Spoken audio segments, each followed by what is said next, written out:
안녕하세요, 데르센입니다. 참 블로그나 유튜브, 인스타그램 이런 댓글을 보면은 이렇게 말씀해 주시는 분들이 있습니다. 역시 황금손이다. 역시 사진 정말 잘 찍는다. 저한테 이렇게 말씀해 주시는데 사실 그분들은 저한테 되게 응원의 메시지로 그렇게 저한테 말씀해 주시는 거 아니면은 사진을 입문하신 지 얼마 안 되신 분들이 이제 그렇게 말씀해 주시는 것 같아요. 근데 제가 솔직히 저는 그렇거든요. 사진이 어느 한 궤도에서 더 이상 올라가지 않고 있어요, 지금.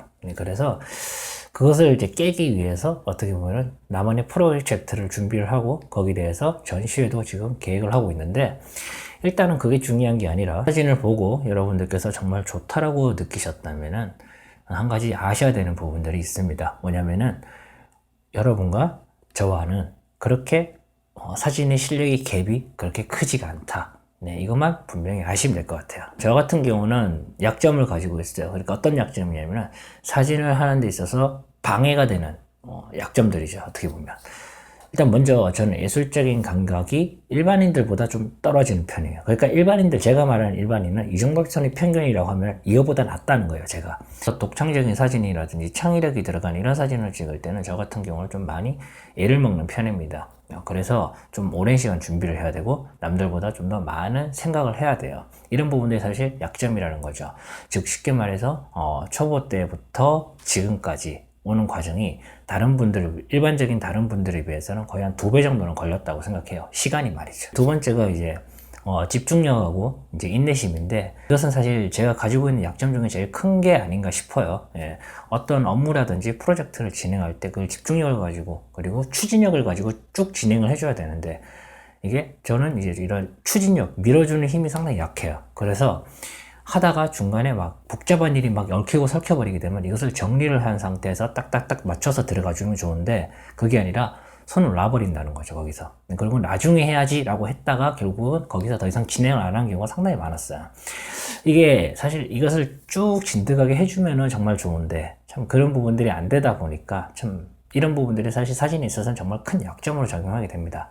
그리고 인내심 같은 경우도 마찬가지죠. 예를 들어서 내가 정말 높은 산에 올라가서 남들이 보지 못한 광경을 나만의 프레임을 가지고 사진을 찍겠다라고 하면은 그것을 가지고 진행을 해야 되겠죠. 근데 올라가는 도중에 포기를 해버려요, 저 같은 경우는. 이러니까 당연히 좋은 사진이 나올래야 나올 수가 없습니다. 애초에 이런 마인드를 가지고 저 같은 경우는 촬영을 해버리기 때문에.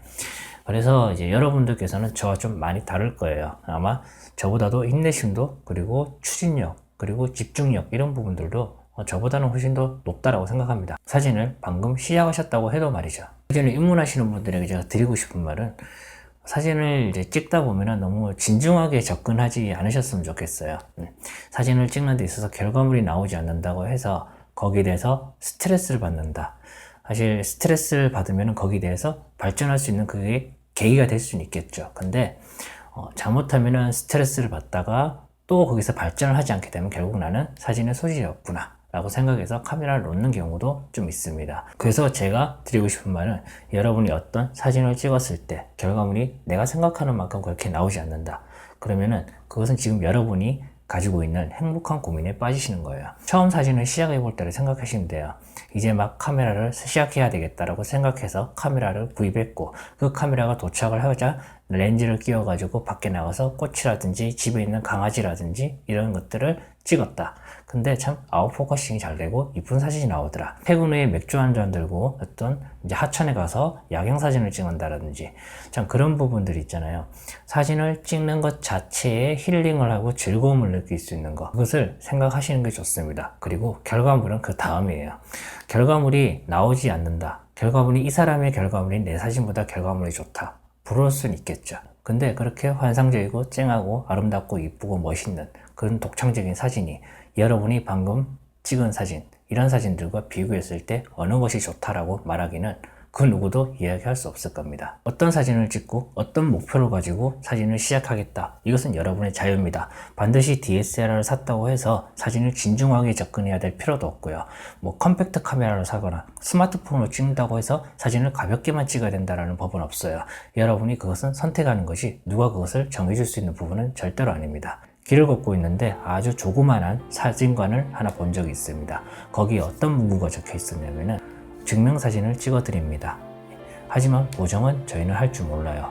그런데 여러분이 오늘 여기서 촬영을 하시게 되면은 오늘 한 일 중에서 가장 뜻깊은 일이 될 것입니다 라고 적혀 있는 글귀를 봤어요. 그 글귀 자체만으로도 그 사진관의 주인은 지금 하는 일이 정말 큰 행복감을 주고 있겠구나 라는 생각이 들었어요.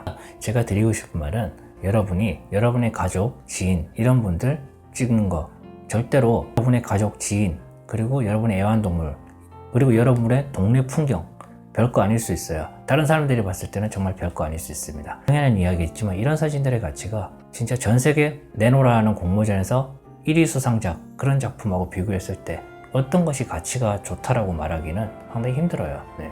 그렇기 때문에 여러분이 오늘 가장 잘한 일 그것을 찾으셔서 사진을 찍으시면 그걸로 그냥 행복감을 느끼면 그걸로 됩니다. 결과물은 그 다음에 생각할 문제라는 거죠. 자, 오늘 여기까지 할게요. 고맙습니다.